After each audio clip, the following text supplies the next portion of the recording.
Zato got a few buffs and a rework on one of his moves this patch. The first buff is to Eddie's speed when moving him forward. This makes it easier to position him offensively in neutral and significantly better for pressure and combos. When doing the basic block string, you barely have to move him forward to position him correctly for drills. It's even possible to send him too far now. And it brings some new routes that let you sandwich Eddie in spots you couldn't before, on top of letting you bring him from practically off screen all the way to the front for conversions later in combos. This also lets you bring Eddie close enough to get out a pose to protect you for a high-low throw mix-up. The next buff was a 1-frame speed up on Pierce. It may not seem like much, but it means that close slash into Pierce now beats 5-frame mashes on block and trades with 4-framers. 5H into Pierce now cleanly beats even 3-frame mashes. And close slash 2H raw summon into negative edged Pierce is much more consistent, giving a better close slash combo from a non-counter hit. Maybe the most impactful part of this change is that it makes counter hit far slash and 2S combo into both hits of Pierce on counter hit, even against standing opponents, giving Zato a threatening 10-frame round start option. Since Wild Assault no longer hard knockdowns on wall break, you can go for a variety of options if it hits. Either unsummon then break the wall as normal for positive bonus, or cut the combo short and go into a meaty drill setup for a high-low into a wall slump setup. The next buff of making it so if you get hit by YRC or burst, it sets Eddie to regen from the amount of gauge he had rather than setting him back to 0 is great. One of the major problems had been that autopiloting your normals into Pierce would lead to easy reaction burst points on counter hit for the opponent, leaving Zato vulnerable for a long time.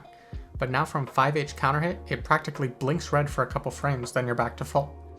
From far slash or 2S you may have roughly a second before it regens, but that's about as long as it took to recover from being bursted. Same goes for opposed 2H starters, though it might be slightly longer since opposed drains the gauge the longer it's out. Unfortunately, blocking Gold Burst and teching throws will still set the Eddie gauge back to 0. The final change was the rework to the teleport on Break the Law. Rather than changing places with Eddie, you simply go to him and he stays there. This can be used to help approach a neutral in many ways. Starting simple is to just do Frog into teleport, but it can be a bit inconsistent how plus you are, or even if you're plus at all. Pierce into Shade, then Oppose lets you set up a teleport right in their face, safe to mashes, and timed right, you can get a throw off before Oppose connects. Teleport into Shade to easily get the sandwich pressure is great too. You can try to do raw Shade into Oppose, but it'll take a lot of respect for them to sit there and let it happen. They can fairly easily run forward or jump out of it, but Shade or Drills can catch them trying to approach too early. Shade into Drills, then Teleport I think is probably the best application of it, since it keeps the disjointed hitbox, locks them down for a long time, and lets you get Eddie behind them for sandwich pressure. Or even do Drills, cancel into Pierce, and then get behind them with Teleport to run some mix-ups. For pressure, you can teleport in after Frog, but there's quite a difference between doing it through 236S and raw summon into releasing S. Remember, Frog is best to catch people who like to jump out. It does lose to quick mashes, so make sure to use 5H into Drills and Pierce, especially now that it cleanly beats mashes. Corner pressure is more important than ever with the universal burst nerfs and removal of Wild Assault hard knockdown. Mid-screen, combining the buffs of Eddie speed and the teleport change, you can set up a teleport into Pierce that hits cross-up. This can also be done from neutral by doing Shade PRC into teleport while negative edging an attack. Though Pierce is hard to convert from this, and Frog is good since it's quick and easily comboable, but it'll just whiff if they're crouching. You can cross up after the Sword Super too, but from Pierce there will always be a mashable gap, though it can be punished if they try.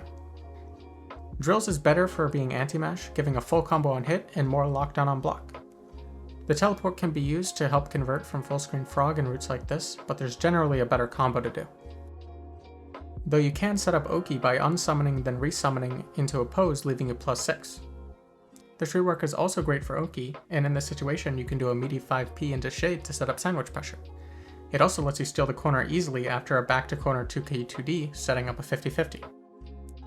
2K2D into meaty Drill Oki lets you set up a cross-up by doing Shade into delayed Pierce and then teleport. If you don't delay the Pierce, then you wouldn't have recovered from Shade fast enough to cross up before the second hit of Pierce connects. And for the same side, it's as simple as doing Break the Law and not teleporting. If you end a Frog loop with close slash 2S 2H into raw summon, then move Eddie forward into Pierce, you can teleport to Eddie and get behind them while the second hit catches their wake up. This lets you set up sandwich pressure nicely, and if you don't move Eddie forward enough or mistime it, you can still do a block string long enough to move Eddie to the other side for more pressure. It's practically impossible to actually get the Pierce to hit cross up for my testing, but I believe I've gotten it once or twice, so in practice I would expect it to hit same side and focus on the sandwich pressure. But if they get hit by the meaty Pierce, then you can loop it back into itself. Thank you for watching.